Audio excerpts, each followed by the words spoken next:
Itmhotep, donc c'est en tout cas Kaloz, vous m'avez reconnu, Kaloz pour Medouti TV. Donc aujourd'hui je couvre l'événement qui se déroule dans Paris, organisé par l'association Solidarité et Progrès en partenariat avec l'Institut Schiller. Donc l'événement s'appelle Combattre l'oligarchie financière. Voilà, donc on va aller à l'événement justement. On va en apprendre un peu plus. Voilà, allez, on y va. Merci.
Donc nous sommes en présence de Sébastien Périmondi, qui est entre guillemets le monsieur Afrique de Solidarité Progrès. Hein? Excusez-moi de taquiner un peu, mais c'est un peu la vérité.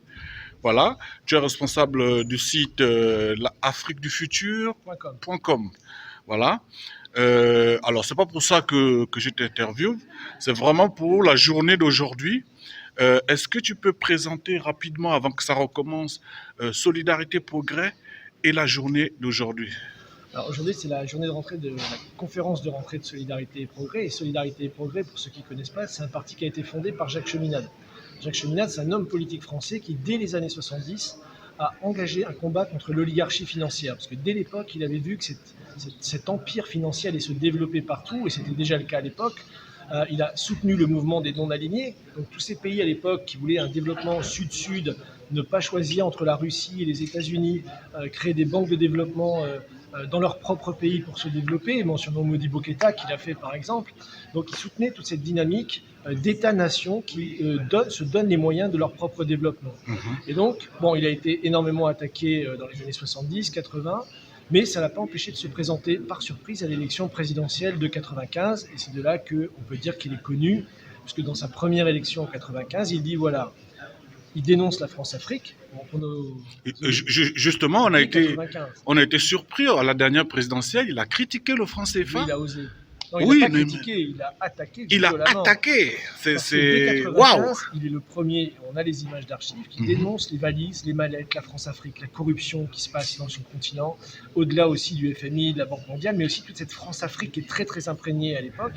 Et ce qui lui vaudra d'ailleurs d'avoir beaucoup de problèmes, puisque Roland Dumas, qui était un des porteurs de valises justement, rejettera son compte de campagne et le ruinera complètement. C'est pour ça qu'on n'a plus entendu parler de Jacques Cheminade pendant quelques années, après sa première campagne de 95, où il met toutes ces questions sur la table. Waouh. Bon, et dans cette campagne de 95, il annonce quelque chose. Il dit voilà, dans 10 à 12 ans, on va avoir une crise financière très grave qui va se produire. Et à ce moment-là, on aura un État de plus en plus totalitaire qui se mettra en place contre les populations au nom de cette crise. Bon, évidemment, personne n'y fait attention. 2007-2008 arrive. Et à ce moment-là, tout le monde commence à penser un peu différemment. Internet est arrivé, les gens sont plus informés, etc. Et donc, il arrive à se présenter aux élections. Il essaye en 2017, il échoue, faute des fameux 500 parrainages. Mais en 2012, on retente et on réussit à avoir les 500 parrainages. Et donc, à nouveau en 2017, donc où on a à nouveau les 500 parrainages, mais Cheminade, c'est le conspirationniste. Oui, justement, est-ce que vous pouvez développer là-dessus parce qu'il est présenté dans les médias comme comme un élu berlu, un gars voire même d'extrême droite en fait. Est-ce que vous pouvez clarifier pour nos internautes qui est Monsieur Jacques, comment on le place en fait, Monsieur Jacques Cheminade?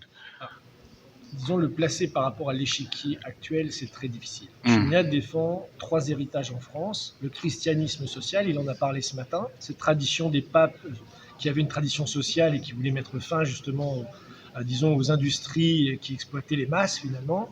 Le courant socialiste de Jaurès qui s'est beaucoup battu pour émanciper les populations, et le courant gaulliste. Alors, le courant gaulliste, évidemment, je sais ce qu'on va me dire concernant l'Afrique. C'est pas cette partie-là que Jacques Cheminade soutient, mais c'est ce De Gaulle qui défend la souveraineté de la France. Ce De Gaulle qui, face aux États-Unis, face à l'Empire. C'est très important de le préciser ça pour les Africains qui écoutent. Et Cheminade a toujours été un anticolonialiste, a toujours été un anti-impérialiste, s'est toujours battu pour son pays en tant que souverainiste, comme on dit maintenant, mais aussi il s'est toujours battu pour la souveraineté des autres États-nations. Et c'est pour ça qu'il a soutenu les leaders comme Thomas Sankara et d'autres, Modibo Keïta en son temps, parce qu'il défendait cette souveraineté des nations. Et l'idée que les nations travaillent entre elles dans le but de faire un développement mutuel, de coopération, et pas justement de soumission ou de pillage ou d'impérialisme comme on l'a connu et comme on le connaît encore aujourd'hui. C'est très important de le dire.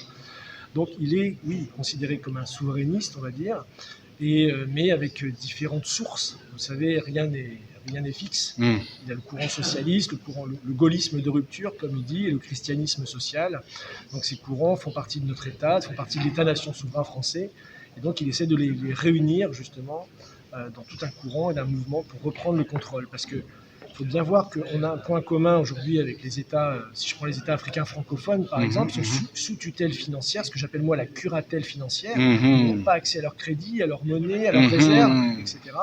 Mais il faut savoir qu'on est dans le même combat, parce qu'en France, avec l'euro, c'est la même chose. La France n'a plus accès, n'a plus de banque nationale, n'a plus accès à son crédit, n'a plus accès à son déficit, n'a plus accès à ses réserves. C'est l'euro et les marchés financiers qui contrôlent tout. Donc c'est pour ça que nous, on travaille aussi avec les peuples en Afrique. Par exemple, j'étais cette année au Mali pour soutenir Yéré Wolo debout sur les remparts. Tout à fait. Qui d'ailleurs, je les félicite, ont fait une manif extraordinaire le 22 septembre, il y a quelques jours, pour se libérer justement de cet impérialisme occidental et français en particulier. Et donc, on a été invité là-bas pour les soutenir et justement créer ce sentiment qu'il y a un combat des peuples, qui soit blanc, noir, jaune, vert, un combat des peuples à mener contre cette oligarchie financière. Et justement, le thème qu'on a voulu aborder aujourd'hui avec les invités qu'on a eus ce matin. Et justement, une dernière question, un peu provocatrice. Comment ça se fait qu'on ne connaît pas Jacques Cheminade, on ne le connaît pas, Solidarité Progrès n'est pas connu? Est-ce qu'il y a une erreur de communication de la part de Solidarité Progrès? Alors, la question que les gens devraient se poser, c'est pourquoi vous connaissez Marine Le Pen, pourquoi vous connaissez Zemmour, pourquoi vous connaissez Macron, pourquoi vous connaissez Pécresse, Hidalgo, et tous ces gens qui défendent et qui sont issus. C'est la faute aux médias. Voilà. Alors, pourquoi les médias, pour quelles raisons les médias boycottent Cheminade? Par contre, on ne boycotte pas Le Pen, enfin tous les autres candidats. Pourquoi alors? Pourquoi Déjà, il y a un point intéressant. On va vous traiter de complotistes alors. On est considérés comme des complotistes. On l'assume pas parce que ce n'est pas vrai. Enfin, ce serait stupide de voir des complots partout, tout aussi stupide d'en voir nulle part. Voilà, bon. Mais en effet, il y a un point commun, vous voyez, ce qui a été discuté ce matin, c'est qu'aucun des candidats de Zemmour à Marine Le Pen, à Pécresse, à Hidalgo, à Mélenchon, aucun ne veut sortir de l'Union européenne. Aucun ne veut sortir de l'euro. Aucun ne veut sortir de l'OTAN. Donc, si vous voulez, Pourtant, Marine Le Pen... elle a voulu à un moment donné, elle Ouais. a dit oui, mais on l'a vu dans son débat présidentiel où elle a clairement dit qu'elle avait changé d'avis et qu'elle ne voudrait pas sortir de l'Union européenne et de l'euro. Ah, c'est parce que c'est à cause de la sortie de l'Union européenne que les médias boycottent C'est un Cheminade? des sujets, en fait. C'est un des sujets. Il y a le sujet de la France-Afrique. Vous verrez qu'aucun des candidats que vous entendez parler à la télé Ça, c'est vrai. ne parle de la France-Afrique. Ça, c'est Vous vrai. savez qu'il y a un candidat à la présidentielle qui a osé parler du franc CFA dans un débat public sur BFM TV en 2017, c'est justement Jacques Cheminade. Tout à C'est fait. le premier. Vous pouvez retravailler toutes les Tout archives à depuis fait. 1995. Il n'y a jamais un candidat à la présidentielle qui n'a parlé de ce qu'était réellement le franc CFA. Honnêtement, on a pris ça comme un suicide médiatique. Enfin, C'est politique. pas On s'est dit, mais ne vous il étonnez veut... donc pas que Jacques Cheminade ne soit pas dans les médias, parce que aujourd'hui, on veut faire croire que le problème, c'est l'étranger, c'est le noir, c'est l'arabe, c'est le chinois, c'est le russe. Donc tout le monde est nos ennemis. Vous savez, en France, on est très bien. On est gentil, et la Russie, ils sont méchants, les Chinois, ils sont méchants, les Africains, les Maghrébins, ils sont méchants. Tout le monde, il est méchant, et nous, on est gentils. Voilà. Donc ceux qui essaient d'amener une autre façon de voir les choses, en effet, n'ont pas accès aux médias. Et il faut savoir aussi qu'en France, on est dans ce que Cheminade appelait une dictamole, pour pas dire une dictature, qui est en effet un système médiatique qui est un des plus contrôlés du monde. En France, vous avez 9 milliardaires qui contrôlent l'ensemble des médias, et Zemmour ou Macron ne sont que des projets médiatiques. Un, Arnaud, l'autre, Bolloré. Mais ils sont soutenus par ces médias, sinon ils ne pourraient pas défendre les idées qu'ils défendent aujourd'hui. We are proud. With the people. Living for the city. But the flame couldn't go. Bonjour, bonjour mon frère. Bonjour. Alors, est-ce que tu peux te présenter aux téléspectateurs voilà, qui ne te connaissent pas? On a envie de te connaître. D'accord, je me présente. Je suis Kassongo Mathieu. D'accord. Dans le Loiret, Orléans, centre.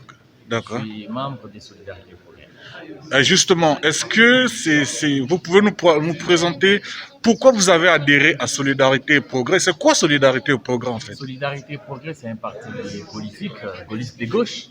Ok. Qui est là, ça fait 50 ans, qui milite effectivement pour se libérer de l'oligarchie financière et tout ce qui se passe ici en France que vous connaissez. Il y a les gilets jaunes, toute cette occupation en fait financière.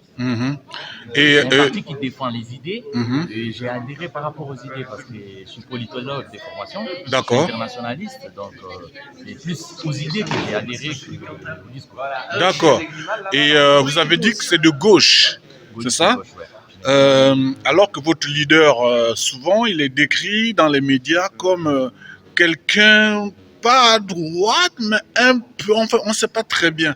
Est-ce que vous pouvez en parler un peu de M. Cheminade aux gens qui regardent? C'est qui M.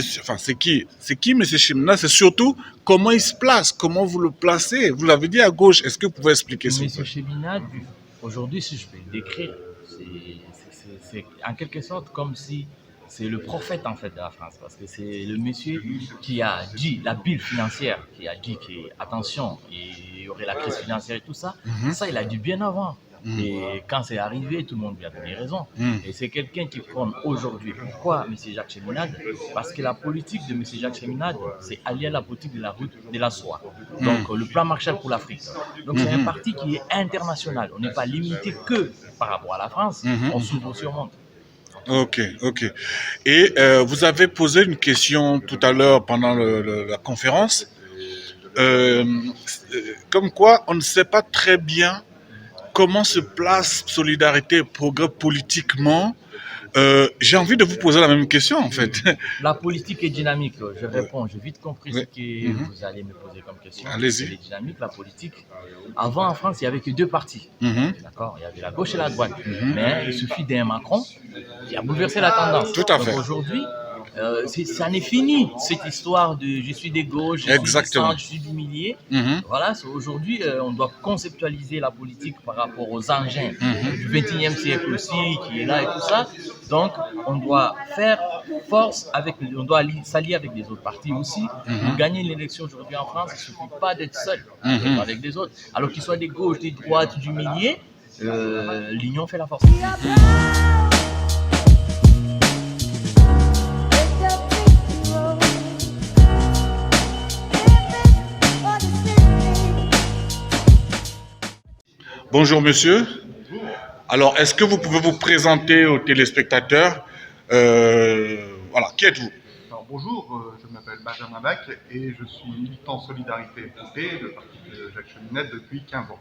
Alors, justement, est-ce que vous pouvez nous présenter, c'est quoi Solidarité et Progrès? On ne connaît pas Solidarité, on connaît le PS, on connaît LR, on connaît la France Insoumise. C'est quoi Solidarité et Progrès? Alors Solidarité et Progrès, en fait ça se bat depuis au moins 30 ans maintenant pour changer Waouh. le système financier international. Ok. Et notamment, en fait, l'une des choses, si à la limite il y en a qui connaissent un petit peu, c'est autour de ce qu'on proposait à un niveau Bretton Woods, c'est-à-dire de rassembler les chefs d'État autour d'une table pour refonder le système financier et notamment que les États reprennent le contrôle sur l'émission de crédit.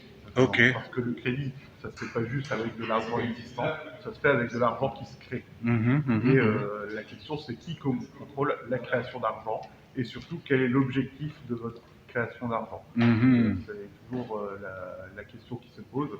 Notamment, vous travaillez pour un média panafricain. Les panafricains la posent sur la question du franc CFA. Ah bah, comment? Merci. La question se pose aussi pour la question de l'euro et du dollar également. En réalité, qui sont deux gros piliers du système financier international aujourd'hui. D'accord. Et justement, comment vous avez dit que c'était un mouvement. Alors, comment vous le classez vous dans l'échiquier politique Dans français? l'échiquier politique, ça va, en gros, vous me demandez si on est de gauche ou si on est de droite. Exactement. Les gens ont besoin de savoir. Les gens ont besoin de savoir. Monsieur, les gens ont besoin de savoir. Êtes-vous de gauche ou êtes-vous de droite? Allez-y, mouillez-vous. Le truc, c'est que, en fait, souvent, M. Cheminade, pour faire sauter les étiquettes, dit les gaullistes de gauche. Là, ça peut.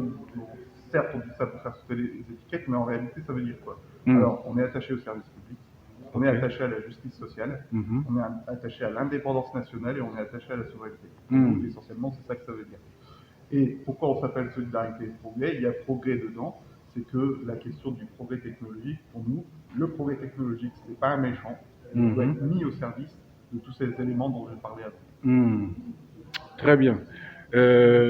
Alors, justement, pour aider nos internautes à bien capter que pensez-vous des deux possibles finalistes possibles? Alors, on va commencer par Madame Le Pen. Que pensez-vous de Madame Le Pen et de son mouvement? Oula, Madame Le Pen, l'ennui c'est que j'ai pensé beaucoup de choses sur son mouvement qui s'avéraient vraies au moment où je les ai pensées, dans le sens où son mouvement a changé. C'est-à-dire, qui s'avérait vrai? Est-ce que vous pouvez détailler, s'il vous Mais plaît? ce n'était jamais des compliments à chaque fois. Alors, Qu'est-ce qui s'avérait vrai? Qu'est-ce qui s'est avéré vrai? C'est qu'elle récupérait le discours eurosceptique d'une partie et ouvriériste d'une partie de la gauche pour avoir des électeurs. Puis, une fois qu'elle s'est aperçue que ça ne marchait pas, vu qu'elle a été...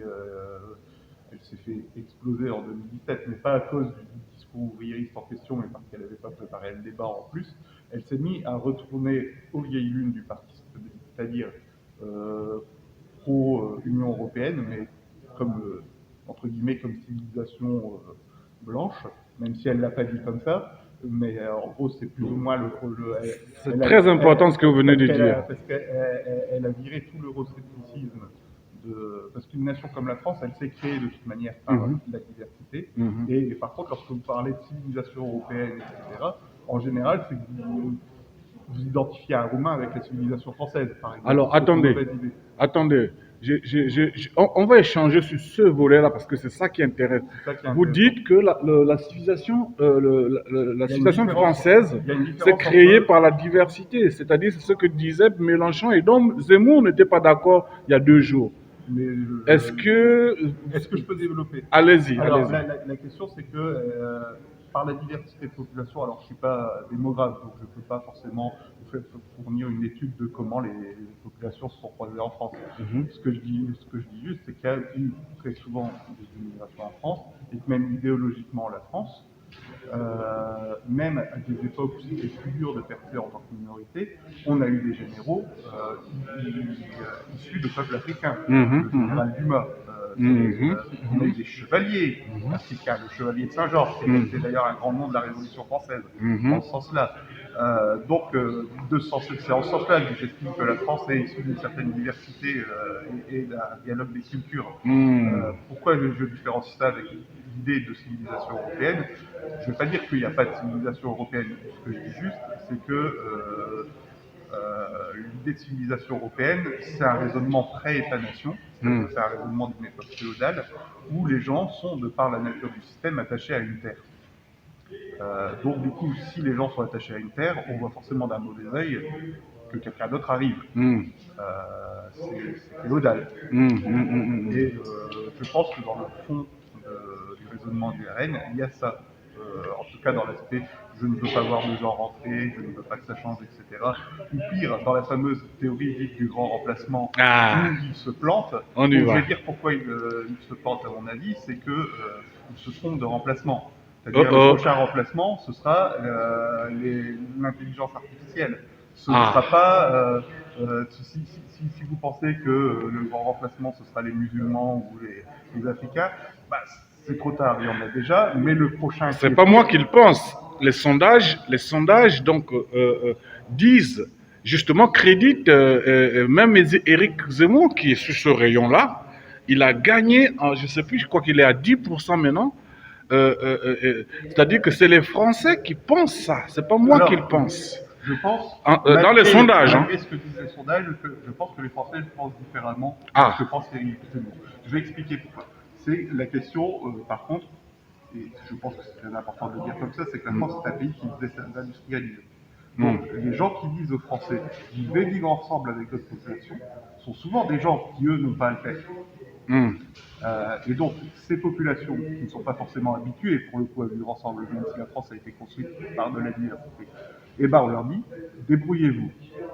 C'est-à-dire, non, on ne va pas mobiliser de ressources supplémentaires pour aider les gens, on ne va pas réindustrialiser, etc. Vous vous débrouillez. Bah, forcément, ça crée des tensions. Parce que ça crée des tensions et la plupart des Français entériment le fait que le multiculturalisme ne se fait pas avec les peuples qui viennent et avec eux, mais contre les deux, quelque part. C'est une manière de dire aux deux de se taire et de pas revendiquer. Est-ce que vous êtes conscient que ça, du côté du RN et associé, vous êtes un gauchiste? Oui, je sais. Parce que vous êtes un diversaliste. Solidarité, progrès, c'est des trucs de gauchistes. En fait, vous êtes des gauchistes. Hein? On pourrait me faire le reproche. Je ne suis pas forcément en mode l'immigration, nous tout, laisse rentrer. Je constate juste que c'est un fait qu'il y a une diversité. Eux pensent le contraire. Ok, la question c'est comment les gens sont là. Comment on construit un pays avec des gens qui sont là. Et soyons humains, moraux, en plus d'être réalistes, la remigration ne se fera pas. Parce que quelque chose comme ça, outre le fait que c'est, comme j'ai dit, inhumain et immoral, est-ce que vous aurez le consentement des pays dont les gens en question viennent? En général, non, vous ne l'aurez pas. Et vous pouvez dire on l'imposera, c'est plus dire on l'imposera, c'est plus une phrase bravache qui se réalisera jamais, un fantasme, qu'une réalité. La question, c'est de construire un pays maintenant, et un pays, ça change. Je vais citer quelqu'un qui prétend avoir lu tous ces nationalistes, mais sans l'avoir lu. C'est Renan qui disait qu'une nation, c'est de se souvenir des grandes choses qui ont été accomplies collectivement dans le passé pour continuer à en accomplir dans le futur. Et peu importe avec qui vous l'accomplissez. Si entre-temps, il y a eu des gens nouveaux qui sont arrivés et qui s'identifient à la nation et qui veulent accomplir des choses avec vous, bah, vous le faites aussi. Et je pense que c'est cette conception-là qu'il faut remettre sur la table, plutôt que de dire, bon bah voilà, la nation, c'est la France, le village est rapproché, que j'aime beaucoup, hein. C'est pas la question, si quelqu'un me dit qu'on les détruit demain, bien sûr. Je suis en désaccord. C'est juste que, en fait, ça c'est une image de carte postale, elle est très belle, mais on ne construit pas un pays uniquement avec des cartes postales. Mhm. Un dernier mot justement sur l'événement d'aujourd'hui. Se débarrasser de l'oligarchie financière, c'est très, en fait, entre guillemets, c'est balèze. L'oligarchie financière, attendez, juste une question bête. Si demain, mon entreprise rapporte, allez, 1 million d'euros par mois, bon, ok. Mais c'est votre propre À partir de quel moment je deviens membre de l'oligarchie financière? Qu'est-ce que vous attendez par l'oligarchie financière? Alors, N'est-ce pas assez vague c'est- pour alors, pouvoir mettre faites gaffe- n'importe qui à l'intérieur? faites C'est gaffe- quoi l'oligarchie faites gaffe financière? à la question, parce que certains, lorsqu'on leur parle d'oligarchie, ils pensent justement à des groupes ethniques même parfois. Donc, c'est pour Eh vous bien, dire- j'ai entendu que c'est des sionistes, des illuminatifs. Enfin bon, bref. Oui, moi, Ce qui fait qu'on peut mettre tout et n'importe quoi dedans si c'est pas précis. Donc, d'où ma question, c'est quoi qu'entendez-vous par l'oligarchie financière? Alors, est-ce qu'on a ce type de dossier? Est-ce qu'on a des dossiers sur l'ordre britannique si on n'en a pas, c'est pas grave, vous la France. Cherchez, je vous filme pas, ne vous inquiétez pas. Oui, non. Voilà. Et on a le dossier sur Rosa Luxembourg. Vous savez, Rosa Luxembourg, elle a écrit l'accumulation du capital. Mhm. Dans le chapitre 30 de l'accumulation du capital, il y a le chapitre, c'est sur le système de prêts internationaux. Certes, c'est 1900. Oui, il y a ça aussi. Certes, c'est 1917 au moment où ça a été écrit, mais c'est toujours valable aujourd'hui parce que le système il est basé toujours au même endroit, c'est la City de Londres. C'est le système de prêts internationaux d'aujourd'hui. Alors aujourd'hui, ça passe par tous les règlements du FMI, de la Banque mondiale, qui imposent en échange des prêts des directives et à suivre au pays qui souvent vont d'imposer un droit occidental, enfin le pays occidental, soit la France, soit le droit anglais, etc., et des politiques d'austérité, de privatisation et de baisse des salaires, etc., etc. Voire parfois même un contrôle des natalités à une certaine époque. Vous savez sans doute peut-être ça même encore mieux que moi. Bien sûr. Et en fait, ces milieux-là, eh bien, en fait, c'est fait de telle manière que chacun des membres de ce milieu peut se permettre d'être de donner l'expression un salopard, mais en considérant que le résultat collectif ne le regarde pas. Cette mentalité-là, vous dites qu'elle vient de la City de Londres. Est-ce qu'on peut la faire remonter dans le temps? Alors oui. Est-ce que c'est depuis quand ça a commencé justement cette oligarchie? Pour qu'on comprenne Alors, bien l'oligarchie, quelle est l'histoire en de... passant, c'est une Très mentalité. résumé, hein, parce C'est une qu'on n'aura mentalité. pas beaucoup de Alors, temps. je fais un résumé, Oui. forcément court et succinct, donc difficile à développer.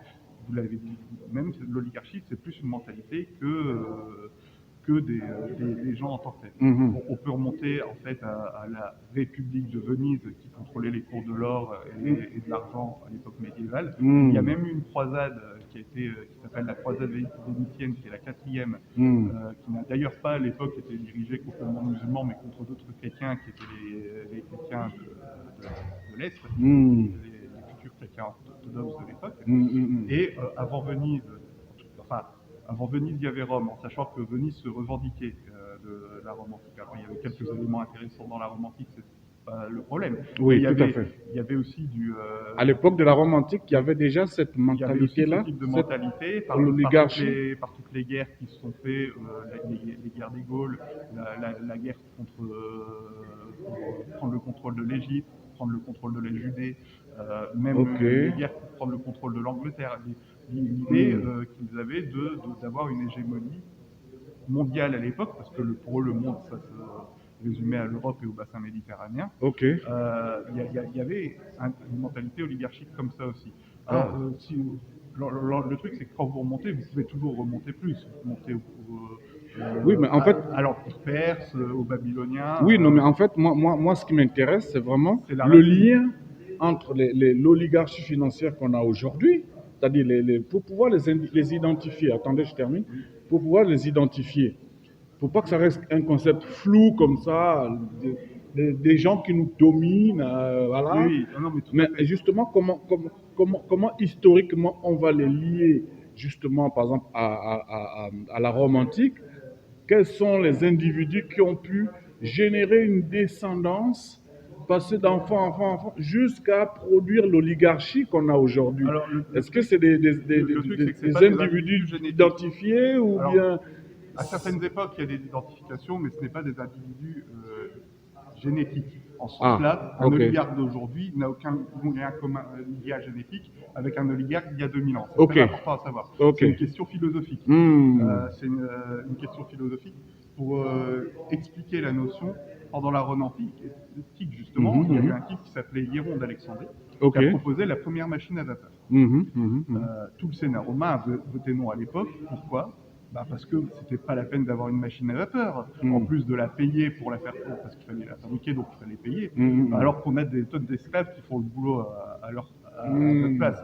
Pas de bol. En fait, il aurait peut-être, si on l'avait fait à l'époque, cette machine à vapeur, on aurait eu le début de la révolution industrielle à l'époque. D'accord. Pour vous donner une idée.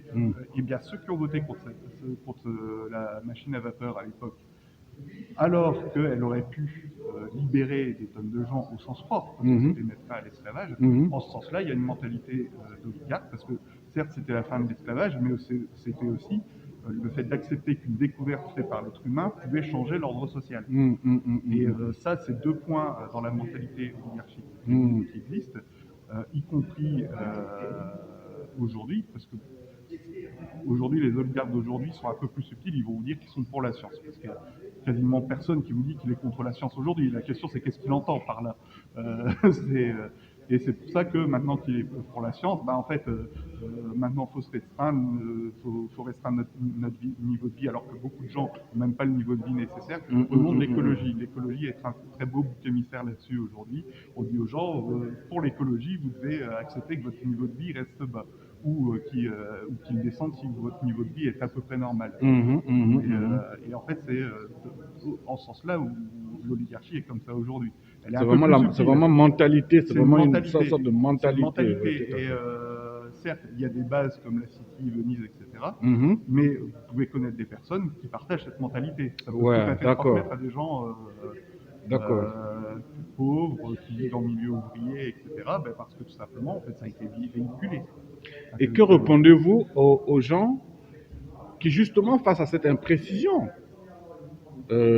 entre guillemets, qui sont peut-être involontairement entretenus par des gens du milieu, justement, qui dénoncent l'oligarchie financière, que répondez-vous aux gens qui disent que, justement, cette imprécision fait qu'en fait, vous êtes des complotistes? Disons que l'ennui, c'est que complotiste, c'est très vague comme terme.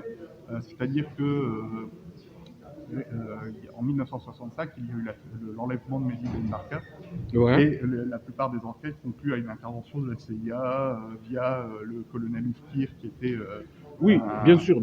En fait, les complots existent, c'est ça que je voulais dire. Les complots ont existé et ils existent. Pour un événement similaire, vous aurez, je vais le nommer, autant le dire, Rudi Reichstadt de Conspiracy Watch, qui vous dira, oui, mais dire que c'est la CIA qui a intervenu, c'est complotiste, nanani, nanana.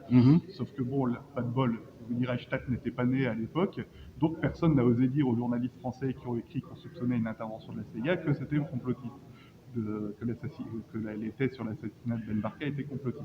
Aujourd'hui, je pense que si l'événement arrivait exactement comme ça, oui, effectivement, beaucoup de gens en fait seraient taxés de complotistes Justement, pour faire un peu l'avocat de Rudi Reichstadt, que j'apprécie, parce que j'ai lu son site. Il n'est pas que idiot. Oui, son site Conspiracy Watch, c'est vraiment une source d'information extraordinaire.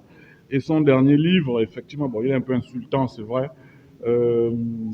Bref, l'opium des imbéciles. Je ne suis pas en train de défendre les anti-vaccins. Oui, non, j'ai bien compris.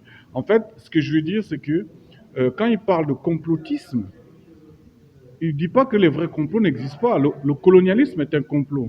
Ils se sont réunis à Berlin, ils ont partagé l'Afrique, c'est un complot, ça. C'est pas ça que je veux dire. Le complotisme, en fait, c'est quand on ne connaît pas un événement, on essaie d'imaginer des responsables de cet événement et on en est convaincu.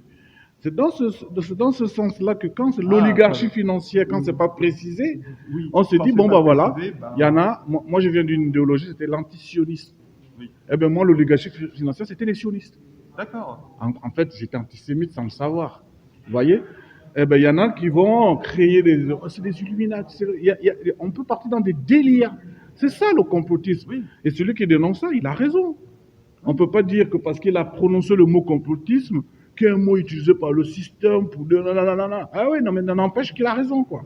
Voilà. La seule chose que j'ai à critiquer chez Reichstadt, c'est qu'il sert un peu trop de sa démarche, qui est pas mal saine au départ, pour attaquer des gens qui ne sont pas complotistes, juste parce qu'il n'est pas d'accord en termes d'idées avec eux. Par exemple, nous, on veut discuter avec la Russie, avec la Chine.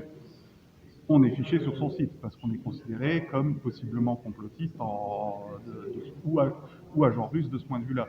Ça ne veut pas dire que sur le reste, il a tort. Effectivement, lorsque quelqu'un a dit la Terre est plate et c'est un complot... Bon, voilà, on ne peut pas dire, ah ouais, non, mais oui, mais complotiste, il n'a pas les mots complotiste. Oui. Attendez, Oui, on l'autre peut a pas- juste dit la Terre est plate, attends, oh, il dit voilà, complotiste. c'est ça, On peut pas agir on peut pas comme juste ça. dire que le gars, Exactement. en fait, il est potable ou quoi que ce Exactement. soit. Et pareil pour des gens qui vous disent qu'il faut vacciner personne.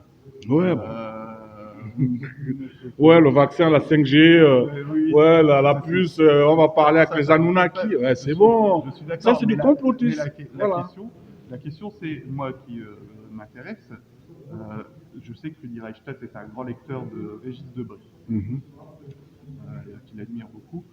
La question, c'est à quel moment je verrai du Régis Debray dans la démarche de Rudy Reichstadt.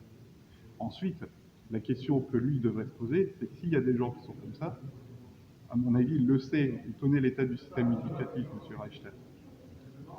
D'ailleurs, on a un dossier là-dessus aussi. On a un dossier là-dessus aussi qui est ici. M. Reichstadt, je pense qu'il connaît l'état du système éducatif. Je pense qu'en fait, plutôt que s'engager simplement à faire une liste de gens à attaquer, on sait qu'il y a des gens qui sont exclus du système éducatif. Bourdieu disait déjà que le système éducatif tel qu'il était une machine à exclure. La question, c'est comment on fait pour rapprocher les personnes qui en ont été exclues à l'éducation et au savoir. C'est une question qui se pose. Très bien.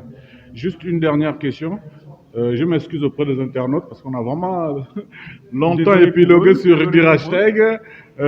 Il n'y a pas de souci. De toute façon, Ce c'est n'est pas un par colère envers lui. Non, Il non, a non, dit bien des sûr. choses. On a J'y appris ré- beaucoup de j'y choses. réponds, J'y réponds. Lui-même, sur d'autres points, il dit des choses pertinentes. C'est pas la question. Bien sûr, bien sûr, bien sûr. Et puis, personne n'a à l'abri des critiques. Hein. De toute façon, personne n'est parfait.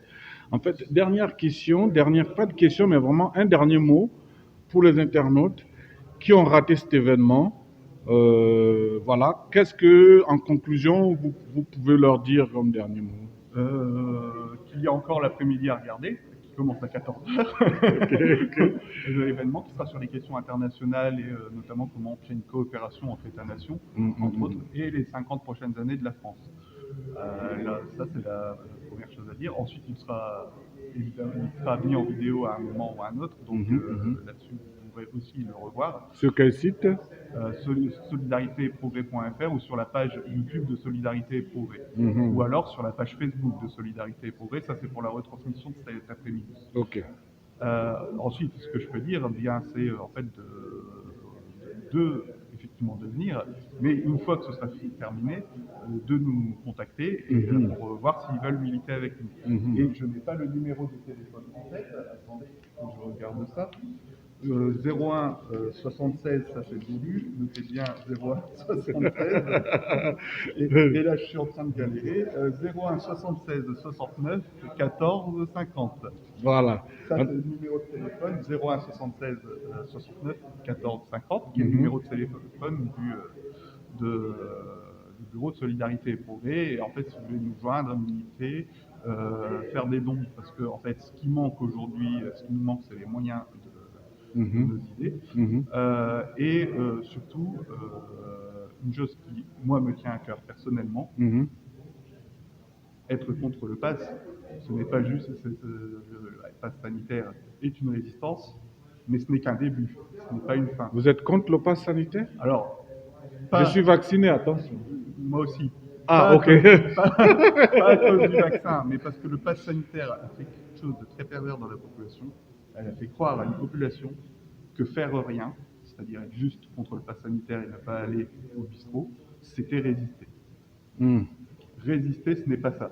Ah ben, il y en a qui C'est pensent militer. que vraiment résister, être contre le pass sanitaire, c'est une résistance.